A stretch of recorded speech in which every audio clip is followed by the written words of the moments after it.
And before I interrupted the hubbub, I needed to be sure that our esteemed guest, Ambassador Mark Langdale, was properly seated, but now he is, and so we can begin.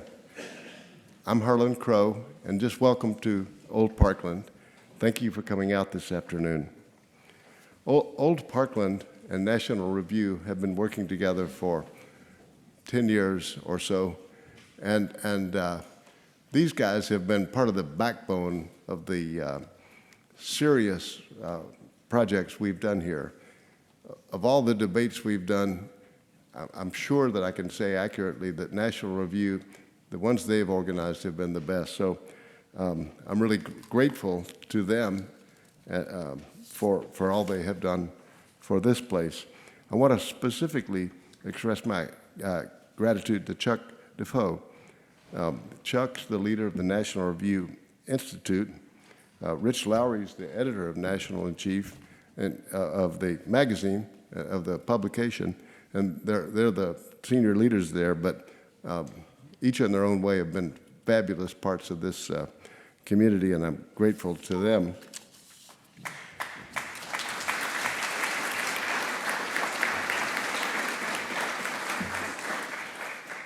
I've been personally very much looking forward to this particular debate because of the topic that they've chosen to debate. As we were in the green room a minute ago, I asked the group, is this an issue that's big enough, as among the right of center folks, to divide that coalition? And we had a mixed answer on that question, but this is a big one. Tonight's debaters are Rebecca Heinrichs, Dominique Pinot, Michael Brendan Daughtery, and Daniel McCarthy. They're here, and I'll not try to introduce them individually, as I think Rich will tell us a little bit more about them, but we have some major horsepower here tonight, and I'm very excited about that. Rich Lowry will moderate. To list Rich's accomplishments would take the whole evening, so we're not going to do that. But I'll just say that Bill Buckley is smiling knowing that his baby, National Review, is in such good hands. Rich Lowry.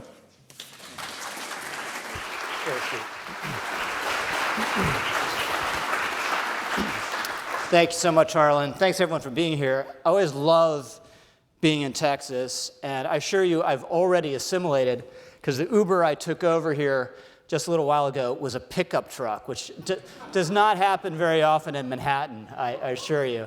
But I want to thank Harlan and Kathy again for having us here. This is the field of dreams of debate chambers. You know, Harlan thought if you build it, they will come, and sure enough, we have come, and it's such a wonderful experience every single time. Also want to thank my colleague Aaron Rappa and the National Review Institute team for organizing this wonderful event. So, our resolution is the U.S. should be less engaged with international trade and with alliances. And we're going to do this, it's a little informal, but we're going to do this Oxford debate style where we're going to have all of you vote whether you agree or disagree by show of hands with this resolution. I'll do it just in a little bit at the beginning. Then we'll have the debate. Then we'll ask again and see if we can determine who changed the most minds. And who changed the most minds wins. I'm hoping we will have a result as satisfying and decisive as the Packers-Cowboys game last night. I don't know, how do you take this most American game, football, and end with a tie, right? We're not playing soccer here. I remember a few years ago, the women's national soccer team played a game, I think it was against Japan, and it ended 0-0, and the commentators were trying to say, this was a great game. I was like, if no one scored and there was no winner or loser, there was no game, right? Nothing happened. So I just want to underline before we start just the importance of debate. This isn't a left-right debate, but still an important debate, and we've all seen those frighteningly, disturbingly prescient clips of Charlie Kirk, right? Talking about when we stop talking. When we stop debating, that's when the violence begins. Debate is how we reason together. C.S. Lewis in the Screwtape Letters made a version of the same point. The conceit of the Screwtape Letters, of course, is there's a senior devil in hell writing to a junior devil who's still out in the field trying to lure people away from faith on how to do it. And Lewis had a very bureaucratic and hierarchical view of hell. I think actually if you had Doge down there, it could be just as evil with 20% fewer devils. But be that as it may, the senior devil writes to the junior devil at one point, whatever you do, if you're trying to keep someone from the faith, lure someone from the faith, don't argue. Quote, by the very act of arguing, you awake the patient's reason, and once it is awake, who can foresee the result? Even if a particular train of thought can be twisted so as to end in our favor, you will find that you've been strengthening in your patient the fatal habit of attending to universal issues and withdrawing his attention from the stream of immediate sense experiences. So with much lower stakes, what we hope to do this evening is have the same appeal to reason. That said, our debaters are free to use whatever rhetorical tactics and tricks they like, facts and logic, question begging, sarcasm, whatever. By the way, my very young daughter does not yet understand the concept of sarcasm. We were taking a very long road trip not too long ago, and it got longer, very frustratingly, because she repeatedly had to stop to go to the bathroom. And this is so frustrating. When we finally got to the destination, I said to her, hey, thank you for making us stop on the road 3 times so you could pee or poop. And she said, you're welcome, Daddy. So I want to thank, again, our debaters. It's not easy to debate, requires more preparation. You're putting yourself out there. You're opening yourself to contradiction. So let's, before I introduce them individually once again, let's please thank all our debaters.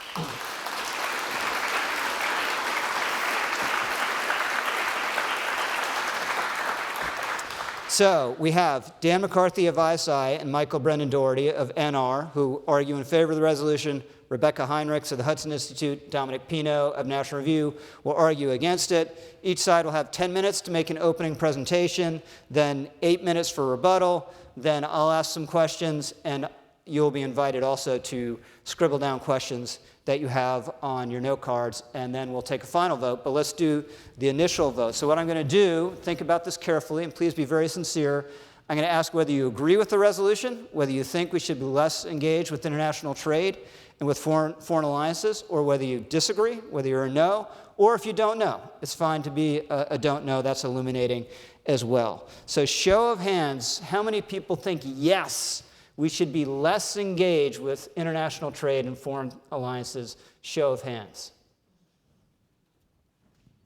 Not many. Not many. Let's say 10, 12, 15, not a lot. How many think we disagree with the resolution and think we should be as engaged as we are now, more engaged, international trade and foreign alliances? Okay, a lot, quite a lot. How many don't know? How many are on the fence? A smatter. Okay, but we have a pretty strong majority against this resolution at the moment. Let's see if it changes, and let's begin exploring this topic with Dan and Michael arguing in favor of the resolution. Sure, I'll come over there.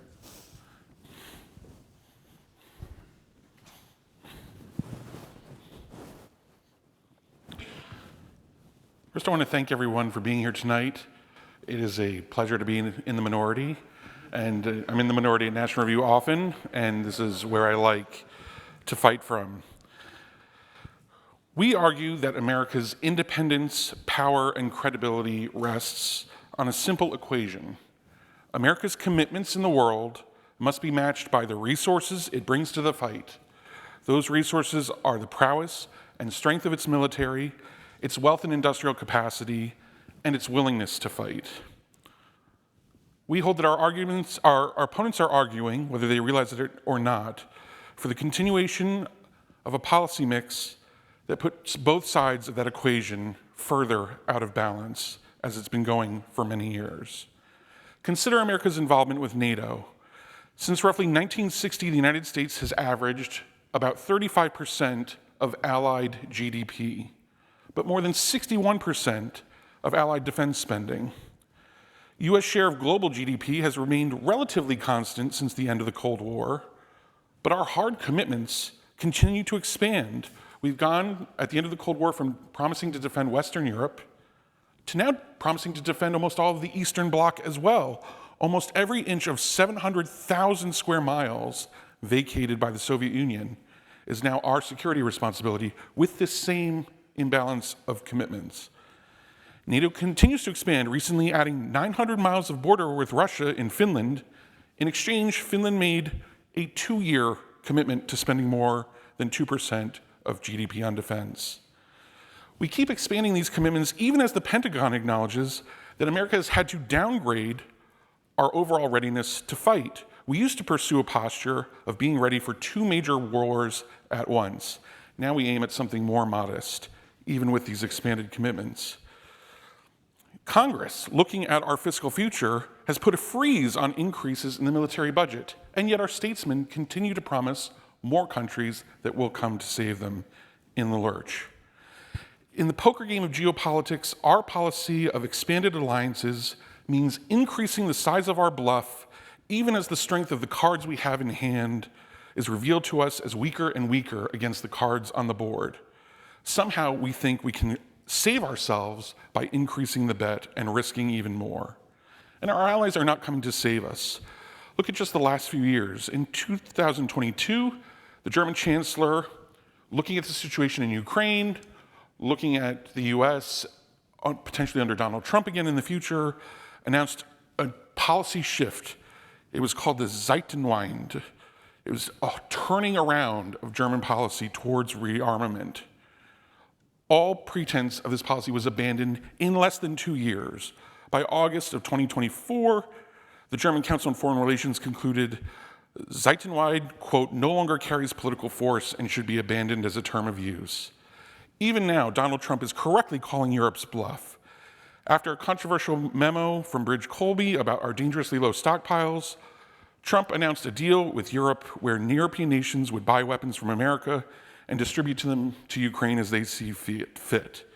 This was to emphasize that this emergency and this urgency was in Europe's backyard, and they have to step up and take responsibility.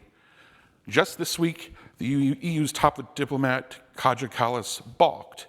He is the one who promised to stop the killing, so it can't be on us. This is not a burden sharing arrangement. This is a blame shifting arrangement. When marriages turn this way, lawyers get hired to sort out what's left over. But this goes beyond NATO. As of 2022, the US has 50 treaty allies. In every alliance, the United States gives more than it gets. And on trade, the story is no better. Advocates of maximal openness say trade and technology make the US richer. That's true, but relative size matters in global affairs. Since China's accession to the WTO in 2001, the global market has expanded dramatically, and China's industrial takeoff has been nothing short of breathtaking. In 2001, the US held 28% of the global share of manufacturing output. Today, that figure is 17%. It's projected to fall to just 11% by 2030. China, by contrast, could reach 45% by 2030, more than 4 times America's share. And this is not just about job loss. It's about losing global market share in high-end, value-added industry, which is essential to sustaining America's military and technological primacy. Some critics argue US manufacturing employment is stable and high value today, but this misses the forest for the trees. The global market is almost twice as large as it was a generation ago, but America's share of advanced manufacturing is shrinking drastically, even as overall output rises. Productivity is not offsetting the collapse in global positioning. And in a world where industrial power underpins military power, this is not a recipe for sustained preeminence. Just the demands of Ukraine and Israel have driven US munitions stockpiles to historic lows. We are opening new factories, but this has been slow, and we have real bottlenecks in basic materials like copper, brass, lead, as well as a shortage of qualified labor. Only 2 shipyards are capable of building nuclear subs, and they are overbooked for over a decade. The effect of our historic AUKUS agreement to provide naval ships to Australia is going to be to delay Australian naval modernization by a decade because of our failing industrial base. China is dropping ships into the South China Sea at a speed that my local Chinese restaurant drops dumplings into vegetable oil. Meanwhile, Our policy of trade and technology transfer to China means it is manufacturing the present and future of warfare. Russia has signed a major contract with China to produce drones. Who else depends on China for their drones? Ukraine. 65% of critical components in Shahed attack drones are Chinese made. While we agonize about the so-called credibility of a global order, the Chinese are creating the future battlefield in their factories because we allowed them to build them. We allowed people to invest in them over our own workforce. How did the British Empire surrender global leadership to the United States in the 20th century? It's worth recalling the sequence. First, as a free trading power, it lost manufacturing dominance to the Hamiltonian protectionist United States. Then, after letting peripheral allies drag it into what it thought it would be a short war in World War I, the City of London gave way to Wall Street as the world's financial hub, naturally chasing the outsized profits that high-end manufacturing was building in the United States. Finally, the empire statesmen, anxious to shore up a crumbling world order in the 1930s, decided to make an extravagant security promise to Eastern Europe that they couldn't keep and didn't keep, allowing their security dependence needs determine the timing and entry of their nation into World War II. They were done in when their former deputy partner in imperial patrolling of the seas defeated them in Malaysia. A policy of more alliances and more trade is a policy of repeating this folly for a second time. And that brings me to the last important point. American power also rests on the legitimacy of our institutions and our people's willingness to fight for them. In what kind of market is capital going to find the most productive use of its resources? A market like the United States that is free, has generally similar regulations across the entirety of it, or a market like the United States plus our major trading partners like China, which has millions of unfree laborers, a predatory mercantile policy, a policy of IP theft and lying about environmental regulations. Which market, the United States or the United States plus China, will be the market where capital seeks return merely on policy arbitrage? I think we know. Our trade with China has caused us to pursue policies of debt-driven growth and monetary policy of easing that's very good for asset holders, but for the rest of those who haven't achieved the ornaments of middle-class life, it has made those things totally unaffordable. Predictably, we are seeing the rise of ideologies to promise to deliver what our half-free, half-enslaved chimerica market does not. Our current practice of free trade is going to destroy the moral foundations of economic liberalism because economic outcomes are no longer perceived to be the result of fair competition between equals. And the enemies will say that isolationism is on the march again. When they say isolationism, it's because they don't like the American people's power through their representatives to determine when we go to war. The most honest of them know this, and so they seek to give the initiative to our far-flung allies. Let Estonia decide when we go to war. We have lived with this era of expanding alliances and trading relationships for a long time. More promises we can't keep, more allies who can't be bothered to contribute to their own defense, more offshoring of our industrial capacity that undergirds our military preeminence, more erosion of our constitutional order in favor of making Finlanders and Estonians more bold because Uncle Sam has promised to bail them out? Hell no. The post-Cold War policy of squandering peace and preeminence given to us must end. We should return to the wisdom of Washington and Adams on alliances and Hamilton on how to secure the means of our independence. Thank you.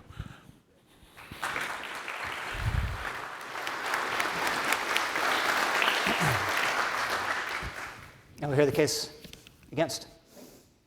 I oppose the proposition happily. The fundamental purpose of America's foreign policy is thus: to ensure the freedom, security, and prosperity of the American people. Our independence was not merely declared 250 years ago, it remains actively our inheritance worth defending. How we have done this since the birth of the Republic has changed. Ideology must not determine our strategy. Prudence must. George Washington cautioned that for America, we must act in our interests, yes, but never abandon our principles. Interests guided by justice. Since the United States secured victory over Nazi imperialism in World War II, it established a system of alliances. Those alliances allow the United States to project power abroad, to extend our nuclear deterrent, to deter major power war, and preclude nuclear proliferation. Since the United States dropped the bombs against the Imperial Japanese, the number of global deaths due to war has dramatically fallen. Human prosperity has exploded.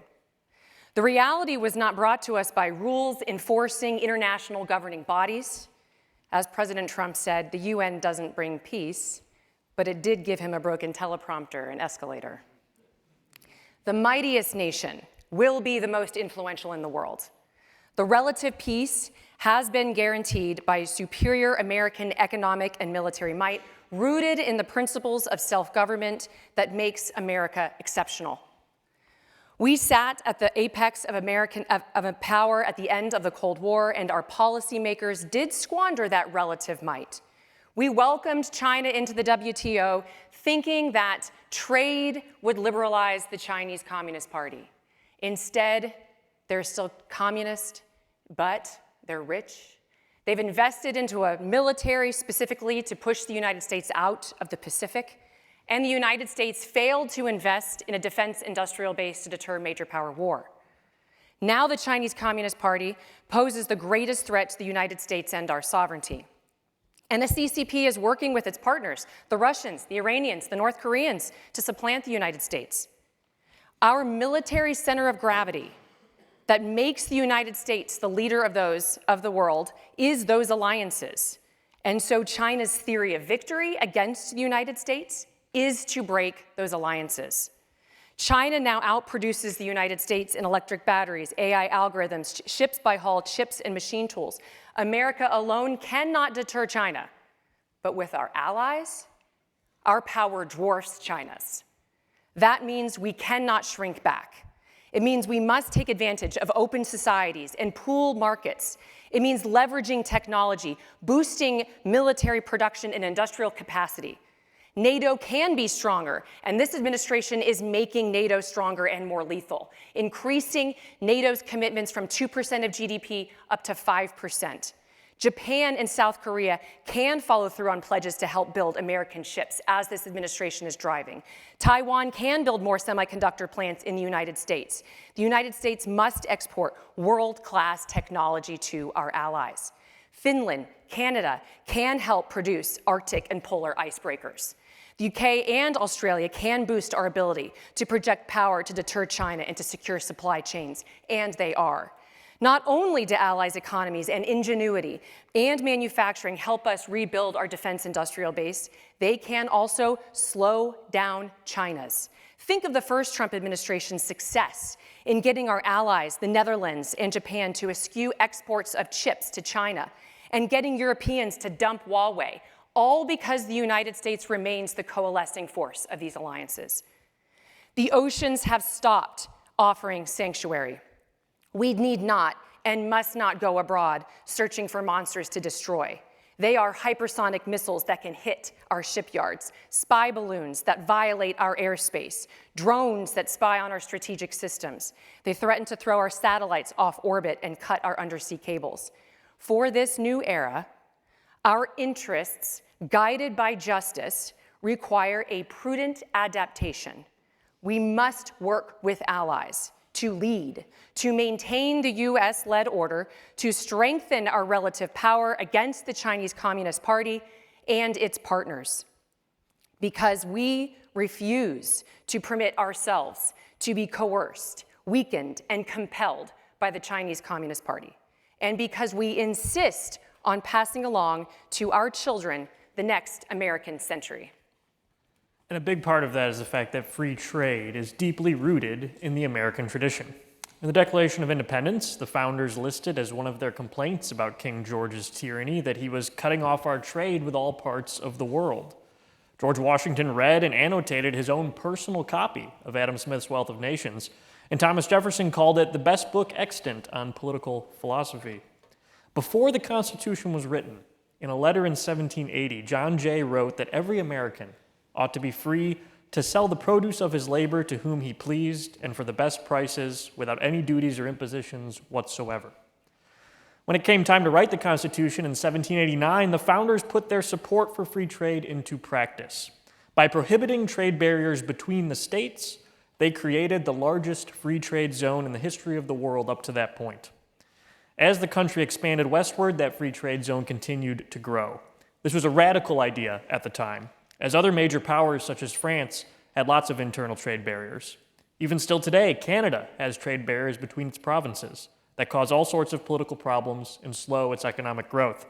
The founders wisely avoided that trap because they knew and understood that free trade makes Americans richer. But wait a minute, the first Congress's first major piece of legislation was a tariff act. So how deep was this commitment to free trade really? Well, the reason they did that is that the new country had massive war debts. And a tariff was really the only way for the U.S. to raise a significant amount of revenue in the economy of 1789 and with the technology of 1789. Proposals for high rates to protect American industry were rejected in favor of moderate rates that would keep goods and tax collections flowing. Today, of course, the federal government has plenty of other ways to raise money, as your pay stub no doubt indicates. Our opponents will make a big deal out of Alexander Hamilton, who did indeed call for protective tariffs and subsidies. Hamilton was a great man with many qualities, but he was an outlier among the founders on questions of trade, and many of his ideas were ultimately not put into practice by the early Congresses. It wasn't until much later, with Henry Clay leading the charge in the 1820s, that Congress began to pass high protective tariffs. That was a departure from the founders' ideals, and we know from letters by the then elderly James Madison and Thomas Jefferson that they were both appalled by Clay's trade agenda. But the U.S. economy had a great 19th century nonetheless, growing to become the world's greatest industrial power, so maybe the founders were being naive about free trade. Maybe history has proven them wrong. Now, I don't know the founders to be very naive very often, and there's a straightforward way to test this claim. Tariffs don't affect all industries equally. Economic historians have compared the growth rates for U.S. industries that were protected by tariffs in the 1800s with industries that were not. And the non-protected industries had faster growth. Tariffs had at best a negligible effect on 19th century growth and likely cost the U.S. wealth that it could have had without them by making capital goods more expensive. U.S. military policy has always prioritized the security of global trade routes, from the Barbary Wars in the early 1800s to the campaign against the Houthis' attack on Red Sea shipping today. The U.S. Navy doesn't have a global presence as the most fearsome maritime fighting force because of some utopian theory of world peace developed in conferences in the 90s, or because of a misguided policy of protecting our enemies for 200 years. No, American sailors secure free trade around the world because free trade is an American value and preserving it is in America's interest. The Chinese Communist Navy, the only comparable naval force in the world, does not want free navigation of the seas. It is our ships that ensure freedom of navigation in the South China Sea, not theirs. Neither do the terrorist groups that express their hostility to America by attacking commercial vessels. If the U.S. becomes less engaged in international trade and in alliances, it'll make life easier for our enemies and harder for us. And that is why we oppose today's resolution. Thank you.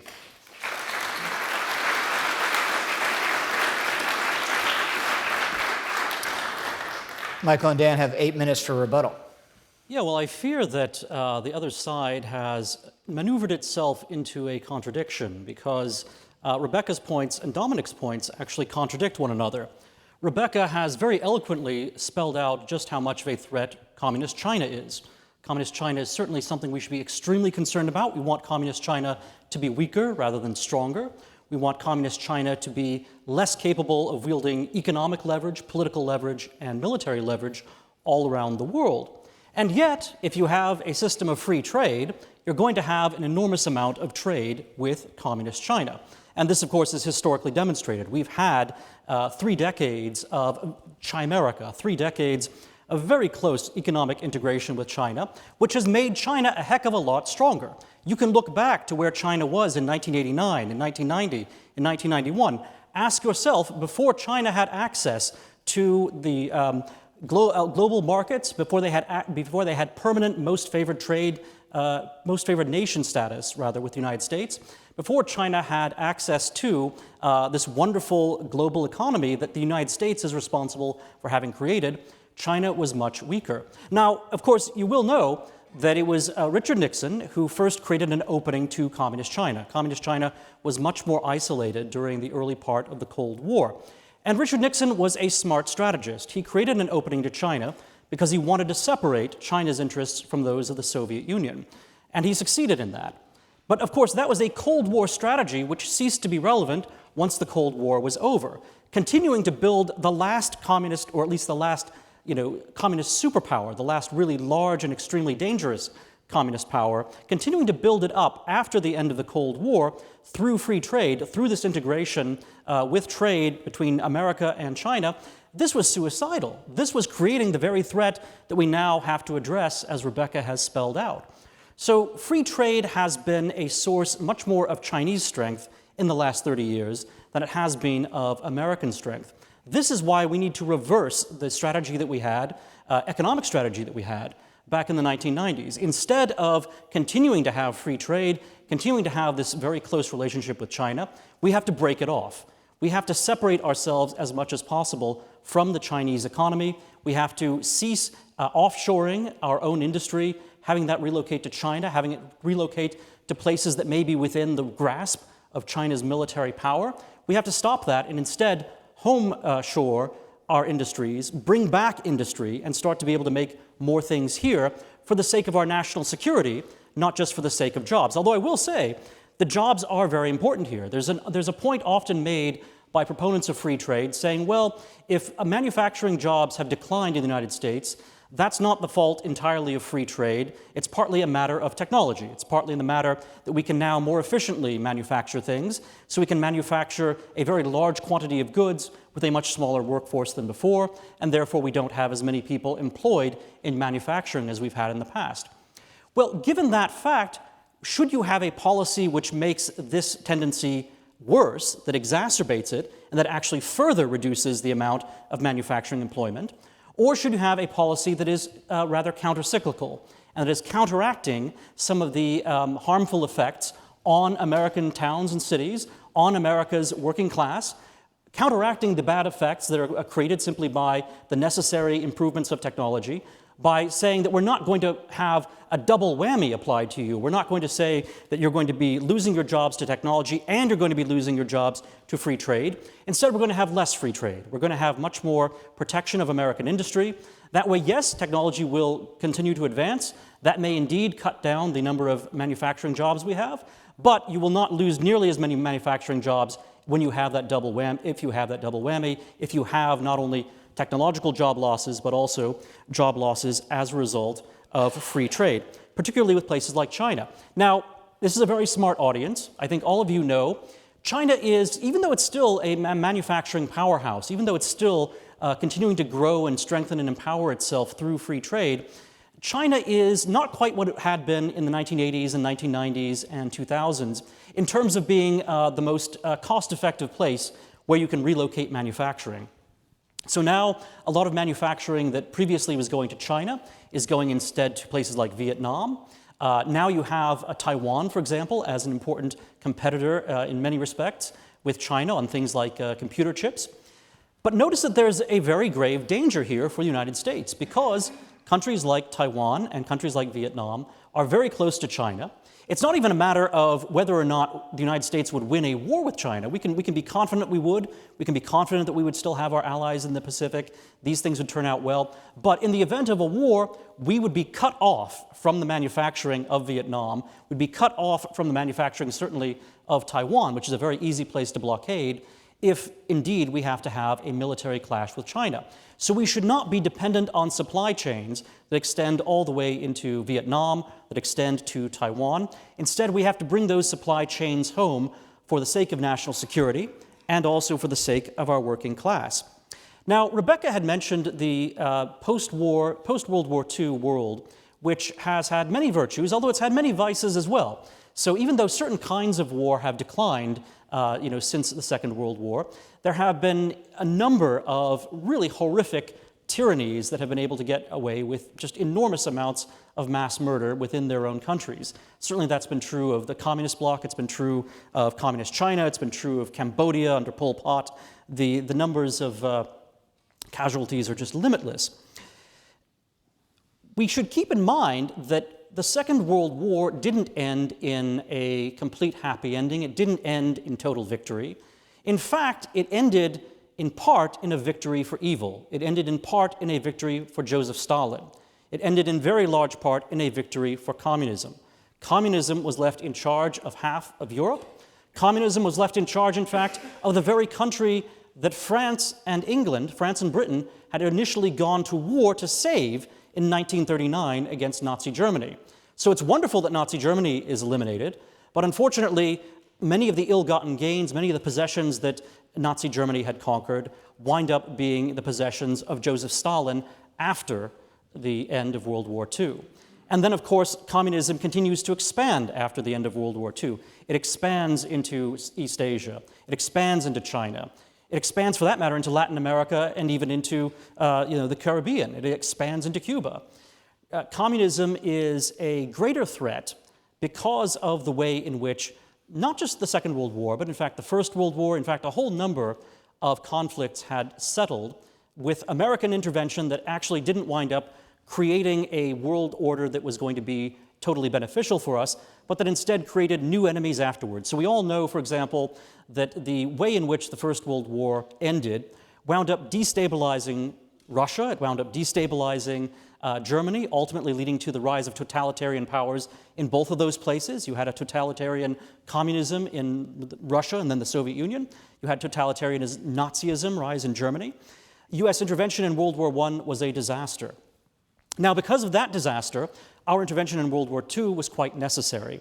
And then our intervention in World War III, basically the Cold War, may also be justified on the basis of the terrible situation that was left over at the end of the Second World War. But then, starting in 1991, at the end of the Cold War, we had a chance to create a different kind of order. And I'll say maybe a little bit more later on in the Q&A about this, but basically we could have created an order in which our allies were more capable of defending themselves, more capable of controlling their own regions, and less dependent on us because our own will is too limited, as Michael had mentioned. And our own will is so limited, and our means are so limited, then in fact that's why the Second World War ended the way it did. We would have liked, if we had the capacity, and if we had the will as well as the material, to go on and to defeat the Soviet Union directly after defeating Nazi Germany. That was impossible. That was not doable. What we need in the world today, in the 21st century, are regional blocs consisting of our allies, our friends, that are capable of taking care of their own regions. And that's what I hope that in our Q&A and further discussion, we will be able to go into more. Thank you, Dan. So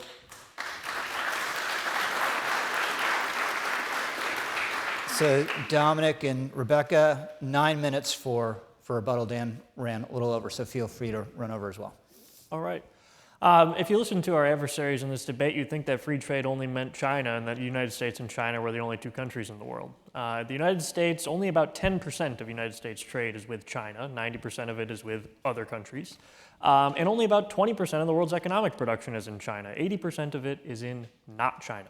I think we should be able to have free trade with not China, regardless of what you think about China, because I want to make sure that China does not become the most powerful country in the world. I want to maintain the United States' position atop the global order.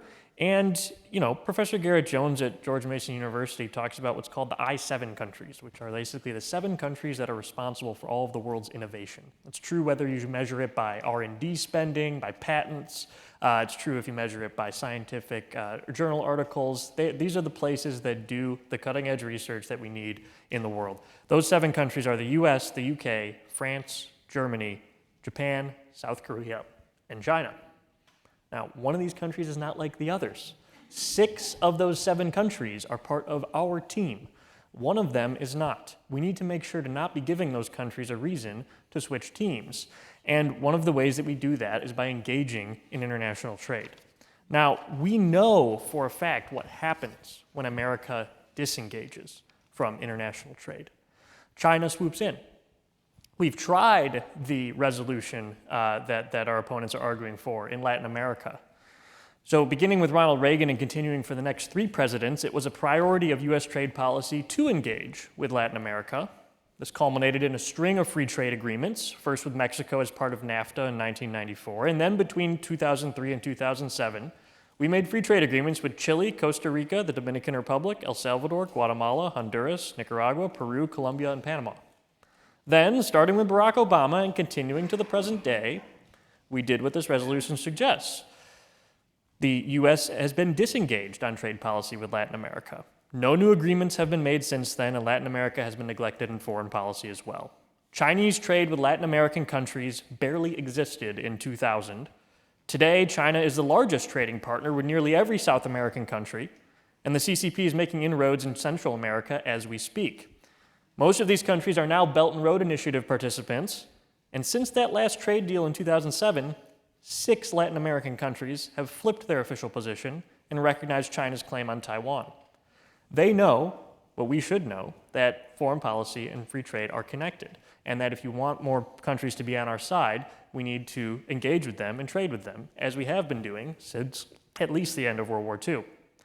And quite frankly, Americans are really good at international business, and this should be something that we're proud of.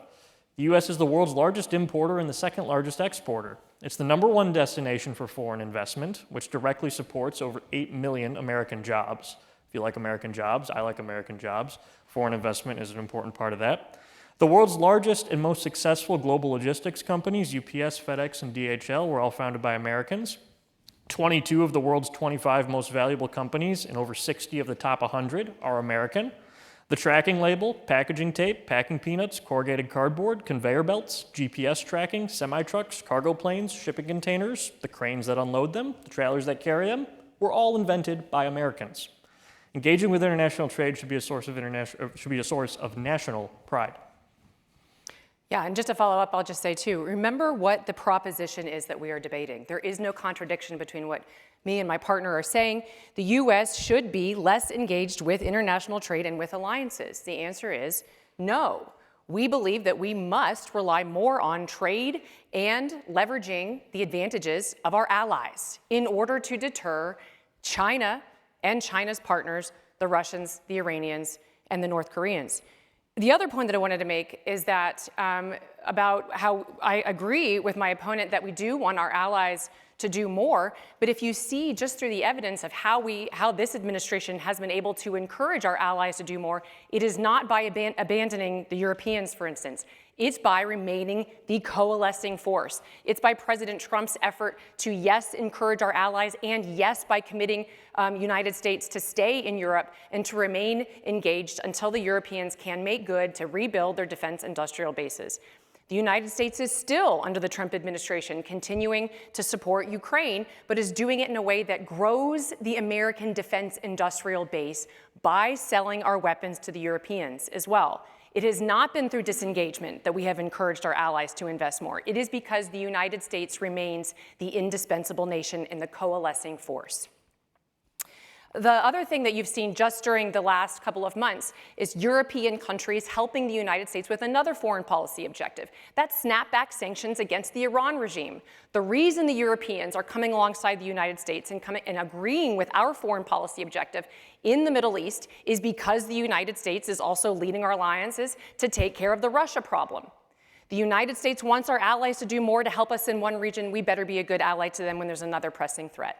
And last, our opponents said that we do not care about the American people and what they want. 98% of those who voted for President Trump supported Operation Midnight Hammer when he made the decisive decision to use American B-2 bombers to fly and take out the illicit Iranian nuclear facility. How did we do that? Not by going it alone. Because we were able to have forward deployed bases, we were able to have the Europeans permit the United States to have refueling options as part of a head fake. We had allies who were helping us with intelligence. We had B-2 bombers flying over to the Pacific, communicating well with our allies in that region as well. And that enabled the United States, with our Israeli partners, great allies, to conduct one of the most successful operations that leaves the American people and our allies and interests more secure and safer, greatly supported by the American people. And one more point. Do I have the microphone on? There we go. And one more point about manufacturing jobs, because I think this is an important thing to talk about. The idea that once manufacturing jobs go away, everyone is unemployed, no one can find any work, there's never any replacement for those jobs is just not true. A 2018 study looked at the 185 counties in the United States with the most manufacturing-dependent economies in 1970, right? So these are the Rust Belt communities that we think of that have been hurt by deindustrialization. It found that by 2016, all but 30 of them had either successfully switched away from manufacturing or were on the path to doing so. There are over 3,000 counties in the United States. Does it really make sense to make national economic policy based on faulty economic theory in the hopes of benefiting less than 1% of them? The truth is that adapting to new economic circumstances is part of the American character. We're a nation of pioneers, immigrants, entrepreneurs, and overcomers, people who encounter challenges and surmount them with ingenuity, steadfastness, and hard work, not by going and whining to the government for protection. We still do, as numerous formerly manufacturing communities demonstrate. So I think we need to stop selling the American people short and stop selling American industry short.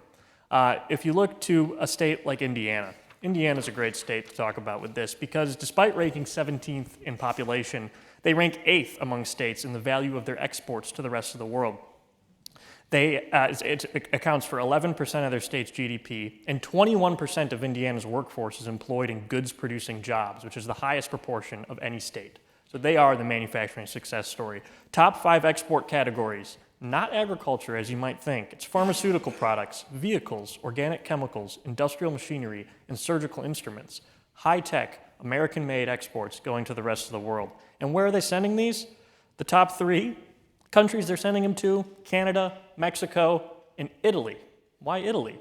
Because Indiana has been sending delegations to Italy for years to build the business relationship between the state and that country. Indiana imports plenty too, and the dollars that residents use to buy stuff abroad come back as foreign investment in the state. About 7% of the state's private sector jobs and about 22% of the state's manufacturing jobs, way more than overall, are from companies headquartered in other countries. The top 3, Japan, France, and the UK, are allies. That's why it's important to keep engaging with international trade and alliances. Thank you. So we now have some time for a direct exchange and for your questions. So let me go to the pro side first. I noticed Dan typing furiously on his phone. He's either making some really complex parlay bet or following the conversation very closely, and maybe he or MBD has a question, a challenging question they want to ask the anti-side, and then we'll switch it around and ask the antis to challenge the pros. MBD or Dan, any question you'd like to pose to your opponents? I mean, I want to make an observation. I mean, Dominic said 80% of the world is not China. Do you feel that in your garage when you're looking where the made in tag says it's from? Do you feel like it's 80% of the products are from someplace not China? And he describes America's business prowess and our adaptability. Right now, we are adapting to a system that privileges China's power. I mean, and he couldn't have illustrated it better by citing the explosive growth of UPS, shipping containers, and packing peanuts, which are delivering Chinese electronics to your door. Which would you rather be in this situation? The one that is selling 65% of the electronic components in Ukrainian drones, or the one selling the packing peanuts? I mean, you couldn't come up with a better illustration. The other problem is, this is also obvious that our GDP, our amazing wealth, is debt financed by this extraordinary privilege of being the world's reserve currency holder that allows us to live as we are, which is maxing out the credit card, consuming more than we produce, and putting the burden on the future. That policy has to begin shifting. We need investment in our own production, not just for national security, but for an economic future that isn't vulnerable to the one day when a major international creditor says, geez, I'm worried that T-bills are going to be financed by inflationary policy in the United States. The value of the dollar collapses, and we end up with like a post-1991 Soviet Union-style economy where the living standard drops overnight. We need to be thinking about questions of real hard power here. And there are other contradictions, too. I'll leave it at this. I'm glad that Taiwan is investing in chip manufacturing in the United States, because that lessens our need to die defending Taiwan because they're the only source of chips in the world. I think it's a bizarre strategy for them. They probably, since they cannot possibly catch up with the military spending of China, they'd probably be better off just making themselves an economic hedgehog, completely monopolizing advanced chips and doing everything they can to keep production in their country, because it would prevent the major powers from accidentally destroying it in a war for control. All right, so you guys, you don't have to ask a question if you don't want to. You can make a counter observation, or you use 2 or 3 minutes, however you'd like. Sure. Well, I guess I'll just make a couple of points, but I do actually have a counter question that I'd love to ask. I also wanted to respond to one of the things that Dan made the point about what happened after World War II, and that we had other problems that we had to deal with, which kicked off the Cold War as well. I'm not a liberal, so I don't believe in the erroneous assumption that once you solve a problem, you have permanently solved a problem.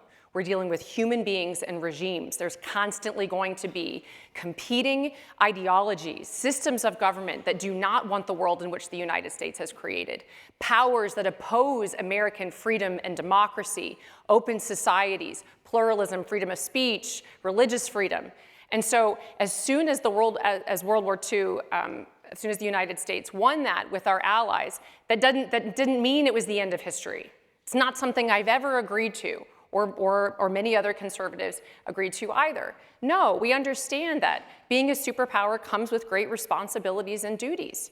And so there was much more that needed to be done. And thankfully, President Reagan invested in the defense industrial base and successfully, with partners and allies, was able to defeat the Soviet Union without that Cold War going as hot as it could have been.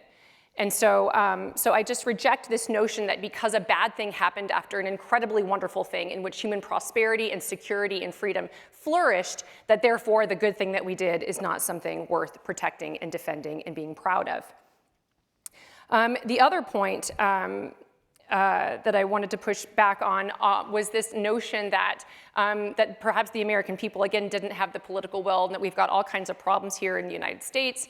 And you can see, because of this administration, that this administration has successfully been able to secure the border, has been able to combat crime, and has been able to successfully conduct very forceful and muscular diplomacy and lead our allies to invest a lot more in their defense industrial bases. And so it's simply not true that Americans are so fatigued with the problems we have at home that our government is simply unable to do its primary responsibility, which is to provide for the common defense and secure our freedoms from those who would do us harm. And my question, Dominic, do you want to kind of add to this?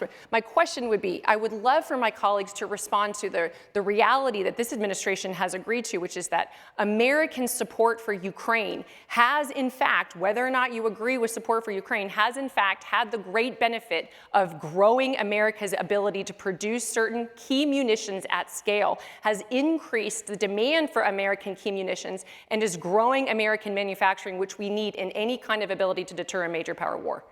There's nothing preventing us from spending whatever we want to spend on increasing our manufacturing capacity, including for defense and munitions, regardless of what's happening elsewhere in the world. And that's, something that we should be making, not based on events that are imposed on us by enemies abroad or by crises in foreign countries, but based on our own determination of our needs and what's best for America first.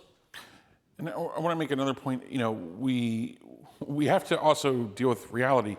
You mentioned 98%, some ridiculously large percentage of Americans supported Donald Trump's strike on the Iranian. 98% of Trump voters supported Donald Trump's on the implicit. 90% Trump supporters, because he limited our involvement. He kept us out of a long, prolonged engagement that would be taxing for the long term.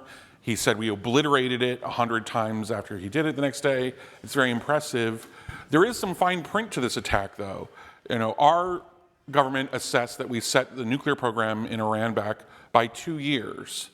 We used a hugely significant portion of our bunker buster munitions, our stockpile of them, to effect this change. The replacement for those bunker busters is called the Next Generation Penetrator. It's not due to have its prototype even finished design for another 18 months. So this is another thing where we took an action, it was splashy, it was great, but actually it doesn't add up. If we only set them back 2 years, but we expended weapons it's going to take much more than 2 years to replace, was that the greatest achievement? I don't think so. And it reflects this piss poor, long-term thinking and investment and our propensity to make grandiose promises that really are beyond our limits. Maybe I'll quickly add that in thinking about human nature, if you are doing something for someone, if you have a welfare dependent, in other words, they're not going to do things for themselves. They're not going to take care of themselves. They're not going to earn money for themselves. They're not going to provide for their own defense. The problem with what we have happening in Ukraine right now and in Europe as a whole is that it's much too late.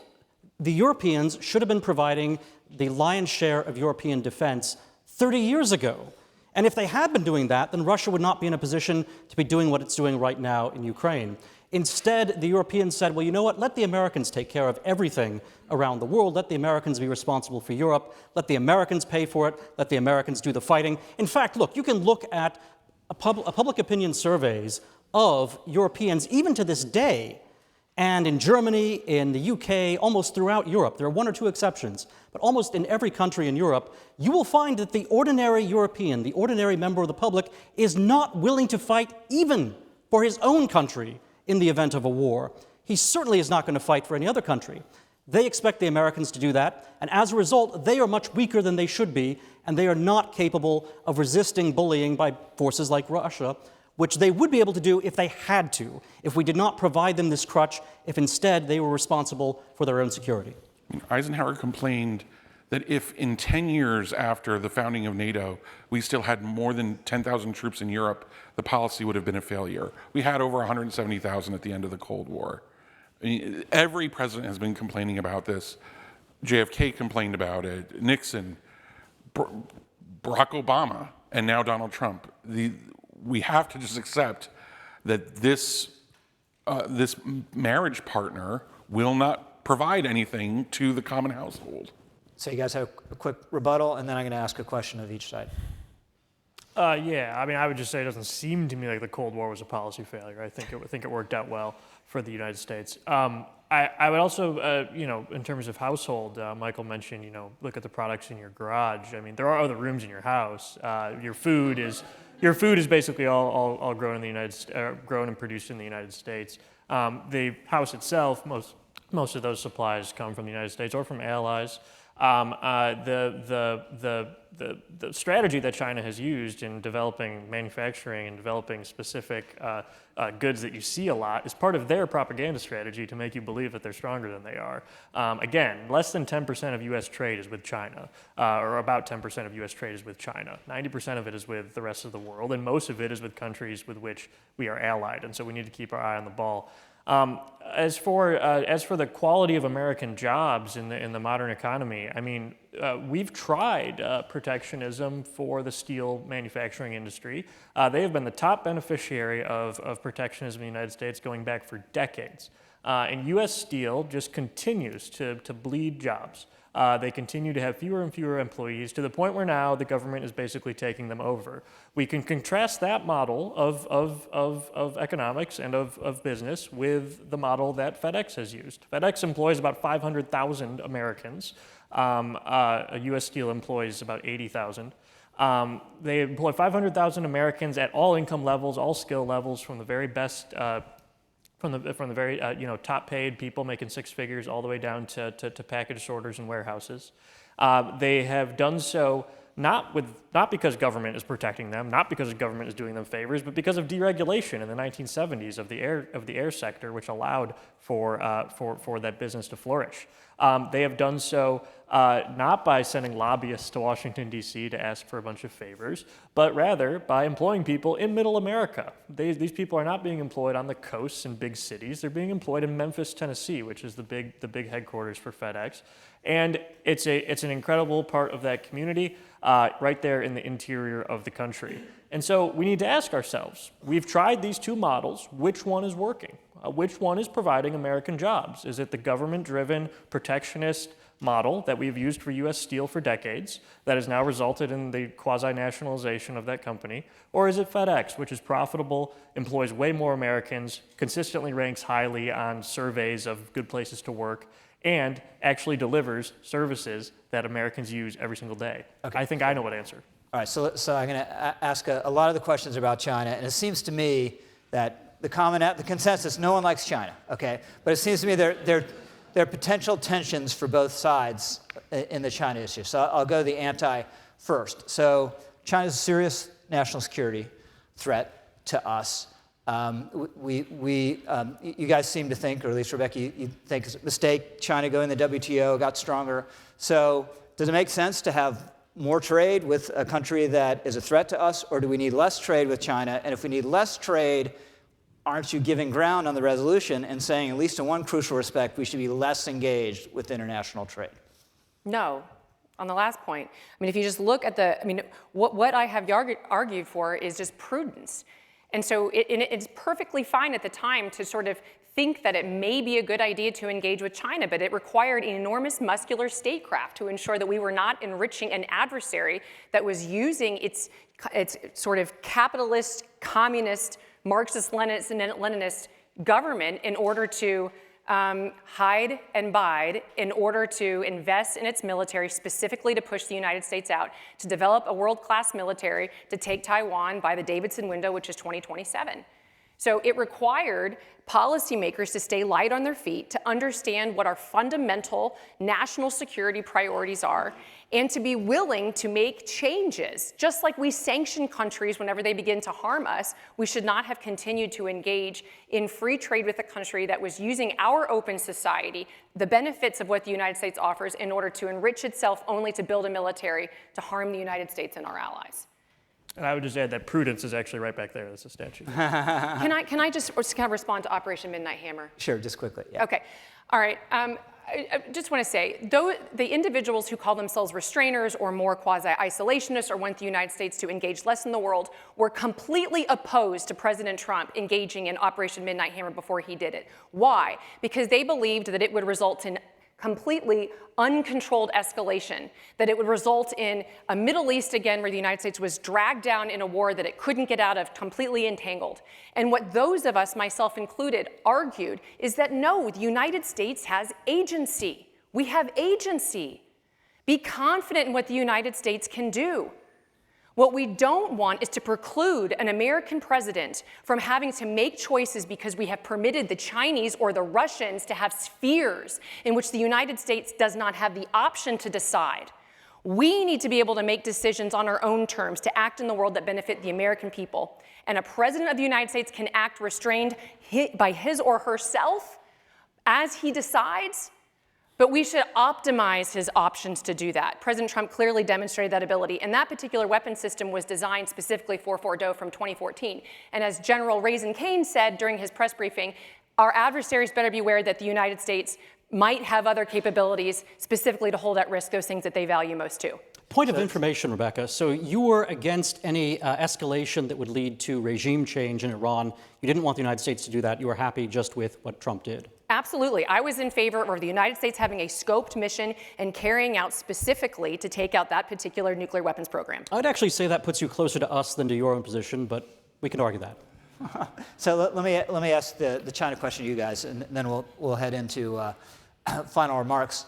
So if we have a lot of allies in Asia, seems like a good thing, right? Certainly, you would think from the strategic perspective of China, it'd be great, if they all came over, Philippines, South Korea, Japan. So China then, by definition, would be getting more entangled, engaged with alliances. Wouldn't that be a strategic benefit for them? And if it's good for them, why isn't it good for us?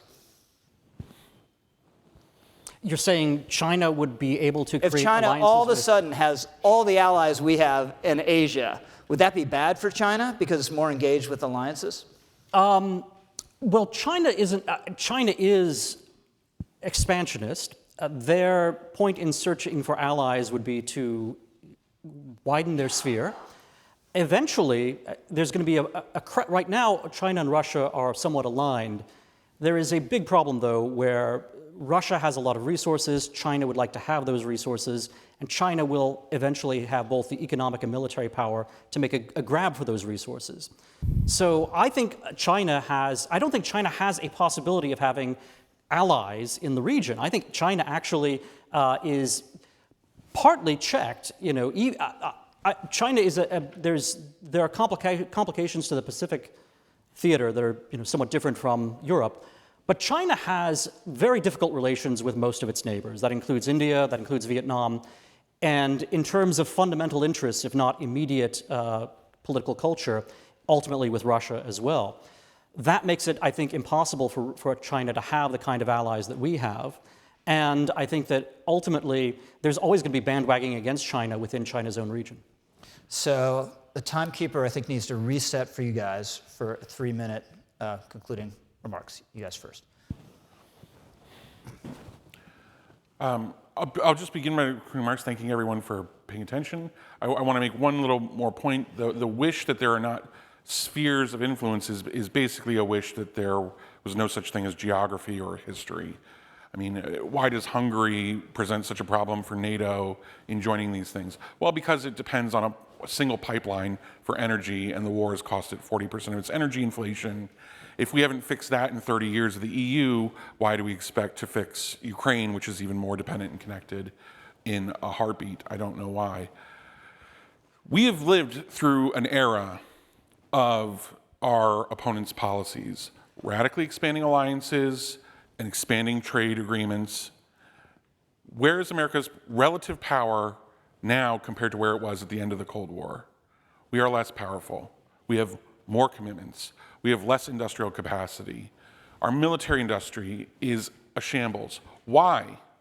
Because it depends only on partial orders from the Pentagon that aren't regular. These aren't commercial shipyards the way that China, South Korea, and Japan have developed really, truly competitive commercial shipyards through their industrial policy. We likewise need counter-cyclical policy to create the capacity that we need when we need to ramp up production for war. Not only do we need that, we need to make our commitments actually scalable to our resources. You may have noticed that we've been following this policy of expanding alliances and expanding trade for years, meaning expanding our commitments and depleting capacity. We've also had 30 years of pretty desultory foreign policy outcomes. It's been pretty unsatisfying what the end was in Iraq, what the end was in Afghanistan, what the end was in Libya, and what's happening now in Ukraine, where even though President Trump promised he would end the war in a day, we find we have few levers over Russia that are really compelling them to come to the table. Why do we have those few levers? The American people sense intuitively that the prosperity and security is not enhanced by, exist in, or matter to which oligarchs control the Donbass. It simply doesn't. The American people don't believe it. So they do not provide their will to sacrifice blood and treasure to effect a strong outcome. That needs to be for the Ukrainians to do, and if they need help, it should be from their near partners in Europe who basically helped kick off this conflict by trying to bring Ukraine into an exclusive economic relationship with Europe that would have excluded Russia. If Europe wants that benefit from having Ukraine in its economic bloc, it should be able to pony up for the military presence to back it up, not rely completely on Uncle Sam, as it has been doing since 1945. Thank you. 3 minutes for the antis. Do you want to split it? Do you want me to just go? No? So the reason that our opponents continue to point out various blunders in American foreign policy is because they think that anybody who believes in American strength in the world must therefore support all of America's blunders. That's a straw man. Our position is exactly what we are arguing for, which is a strong American presence abroad, greater trade with our allies to take advantage of our open societies and our markets. Why? Because for the first time in American history, the United States must deter not just one major nuclear adversary, but two: China and Russia. This is far harder than the Cold War, and both of those countries are increasingly collaborating. China has the greatest economic and military capacity to do the greatest harm to the American sovereignty and the American way of life. It understands that its theory of victory to supplant the United States and to be the country that puts its fingerprints on trade, on tech, on speech, is to break American alliances, which is why it supports Russia's efforts to break up NATO, which is why it supports what Iran has done to the Middle East in being the world's most prominent and powerful terrorist supporter. And so why it supports North Korea's continued illicit nuclear program to coerce and to harm the United States and our allies. The United States does not have a choice to throw up the drawbridge. There is no drawbridge. There are drones inside our country. There are cruise missiles at our shores. We have major countries developing capabilities to take out American satellites. The United States must work with our allies in order to ensure that we can deter major power conflict and give our children and the next generation the peace and security that we have enjoyed. Dominic has gone through what our collective defenses can do in our economies. I'll just briefly say, our coalition with our allies would be more than twice China's GDP when adjusted for purchasing power, more than double its military spending, and would be the top trading partner for most countries in the world. Why would we not want that for our children and grandchildren? We have had a taste of what American presidential indecisiveness, fecklessness, and leading from behind looks like. The last administration brought we had to leave 14 either American consulates or embassies because the world became so much more dangerous under the last administration. We finally are getting greater stability, and it's not because of America has retreated. It's because America is still the leading country, the leader of the free world. It's something that we should continue to defend for my 5 children, for your children, and our grandchildren. Thank you. Thank you.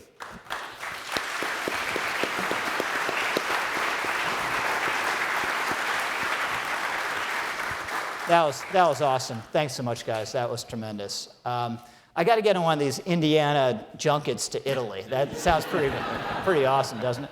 All right, so now the moment of truth. We're going to re-vote. So let's see a show of hands. Those who are yes on the resolution, who are in favor of the resolution, show your hands.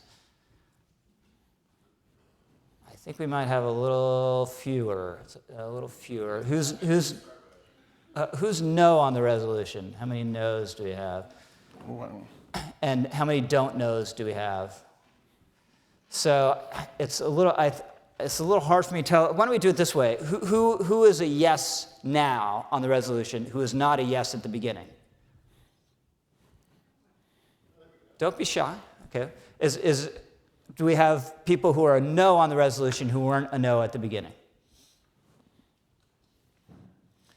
Technically, that they change more minds, I think. Anyone who's a...